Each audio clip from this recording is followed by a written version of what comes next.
Good evening, I am Zishan Akhtar, and here are the top stories making headlines today. In a landmark verdict, a special court in Mumbai acquitted all seven accused in the 2008 Malegaon bomb blast case, including BJP MP Pragya Singh Thakur and Lieutenant Colonel Prasad Purohit. The blast in Malegaon, Maharashtra, occurred during the month of Ramzan, killing six and injuring over 100 people. After nearly 70 years of legal proceedings, Special Judge A.K. Lahoti said that while there was strong suspicion, the evidence was not sufficient to convict any of the accused. The court found the prosecution failed to establish key elements such as proof that a bomb was placed in a motorcycle or that the accused were part of a conspiracy. It also highlighted issues with phone interception authorizations and defective sanctions order under UAPA, rendering parts of the prosecution invalid. Importantly, the judge noted that terrorism has no religion, reinforcing the principle of impartial justice. While the blast itself was proven, the failure to link it conclusively to the accused led to their acquittal. The court also ordered compensation, 2 lakh rupees for families of the deceased and 50,000 for the injured. A detailed court order is awaited. The Special Investigation Team SIT probing the mass burial case in Dharmasthala, Karnataka, made a significant breakthrough by discovering partial human remains at the 6th excavation site. The case originated from a complaint filed on July 4 by a former sanitation worker who alleged he was forced to bury multiple bodies between 1995 and 2014. He claimed that many of those buried were victims of sexual violence and murder. This is the first physical evidence recovered after 5 earlier digs failed to yield results. The SIT is now working to verify the complainant's account, which includes inconsistencies that the investigators say must be resolved before proceeding further. Items like a PAN card and ATM cards were also recovered, potentially aiding victim identification.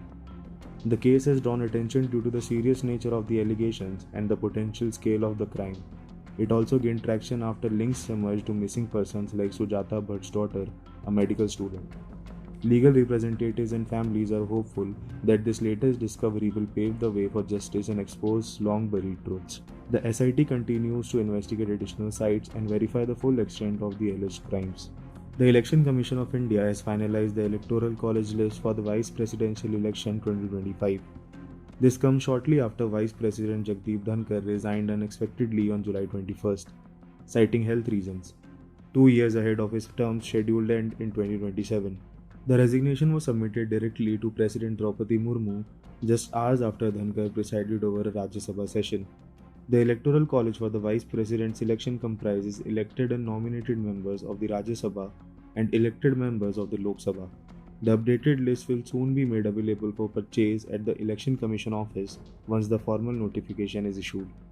While the government has not issued a detailed statement on Dharkar's resignation, speculation remains that it was linked to political friction over an impeachment motion involving Justice Yashwant Verma. Prime Minister Narendra Modi acknowledged Dhankar's service via a brief social media post. Dhankar, a former governor of West Bengal and a lawyer by profession, was elected vice president in 2022.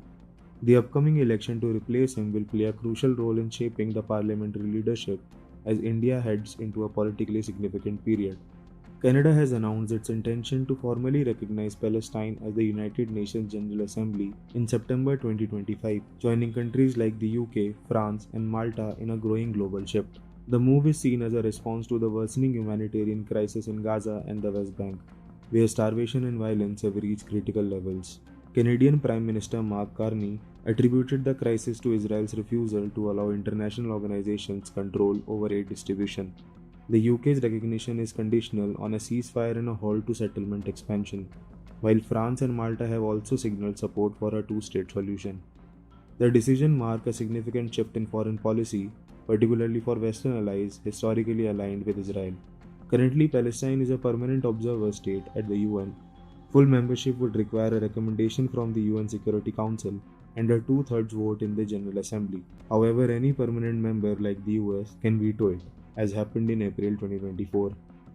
As of March 2025, 147 out of 193 UN members state recognize Palestine. With the UNGA 80 opening in September, the diplomatic landscape could see major shifts, potentially impacting peace negotiations in the region. That's all for today's news wrap. For more such news, please subscribe to The Hindu.